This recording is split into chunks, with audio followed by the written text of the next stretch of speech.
بعد از دیدن این ویدیو اینطوری که تصمیم میگیری گوشیتو بندازی توی آب یا اینکه نندازی توی آب.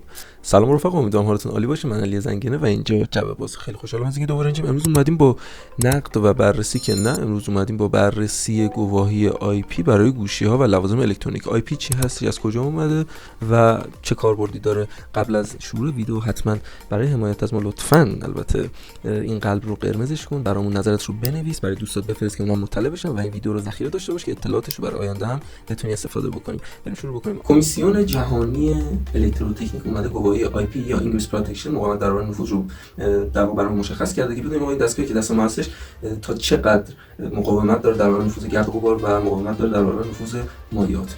میریم من بررسیش میکنیم. IP دو تا عدد داره. عدد اول به معنی برای نفوذ پذیری گرد و غبار و عدد دوم برای نفوذ پذیری مایعات هستش. عدد اولش من بررسی میکنیم بین 0 تا 6 جابجا میشه.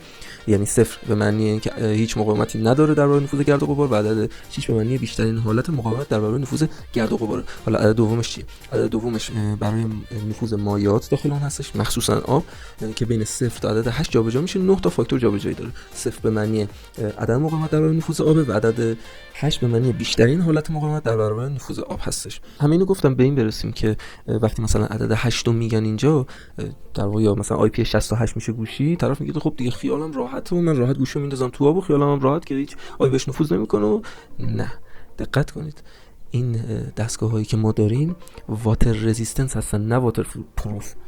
سخت شد. نه واتر پروف. واتر رزिस्टنس به معنی رزिस्टنس به معنی مقاومت در برابر نفوذ آب، نه اینکه در اصل واتر پروف یا ضد آب باشه. هیچ کدوم از دستگاهایی که ما داریم ضد آب نیستن. یه تعداد خیلی محدود دستگاه هستن که اونا هم توی ضد آب بودنشون بحث هست هنوز. این نکته قابل توجهه که این شرکت IEC یا کمیته جهانی الکترotechniک آزمایشاشو توی یک محیط آزمایشگاهی ایدال داره انجام میده. یعنی آبی که داره استفاده میکنه تقریبا آب بدون املاح، نه آبی که توی رودخونه یا توی استخر هست. آبی که توی استخر هست مواد شیمیایی و پاک کننده داره برای تصفیهش. موادی که توی رودخونه هستش، مواد طبیعی که توی رودخونه هستش، اونها هم قاعدتاً باعث از بین رفتن اون چسبای گوشی واسه مقاومت نفوذ آبش میشه دیگه. این خب خیلی قابل توجه. بعد یه نکته دیگه، آقا وقتی که به شما میگن یکی از دلایل دیگه‌ای که میشه گفت گوشی‌ها یا دستگاه‌ها واتر رزिस्टنس یا مقاومت در برابر نفوذ آب، مدت زمانیه که اون شرکت اعلام میکنه، میگه که مثلا فلان دستگاه من به مدت 30 دقیقه میتونه تو عمق 1.5 متری آب دووم بیاره، یعنی آبش نفوذ نکنه. این به چه معنی؟ یعنی بعد از اون 30 دقیقه اون چسبی که به کار برده شده کم کم شل میشه و از بین میره، آب نفوذ میکنه. یه خاطری هم که از این قضیه من دارم، یکی از دوستان من میگفتش که گوشی آیفون من افتاد توی آب، من این گوشی رو در آوردم، خشکش کردم و فقط تنها چیزی که یادمه، یعنی همه این کارو در مثلا در 30 ثانیه انجام شد. ما سری در آوردش رو خشکش کرد و اینا. میگفت من یه چیزی فقط یادم از اون گوشی مونده، یه لوگو اپل اومد و گوشی برای همیشه خاموشی.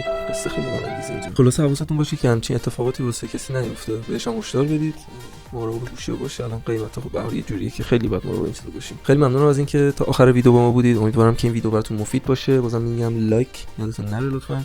کامنت برام بذارید. اگر در مورد IP گوشیتون اطلاع ندارید برای من کامنت بذارید، من براتون یادداشت میکنم. اطلاعات تکمیلی برای این ویدیو رو حتما توی کپشن مینویسم و اینکه ذخیره‌اش بکنید. اگه یک زمانی جای احتیاج داشتید به این اطلاعات حتما در دستتون باشه و داشته باشیدش. برای دوستانتون بفرستید که از این اطلاعات استفاده بکنن. خیلی ممنونم ازتون. فعلا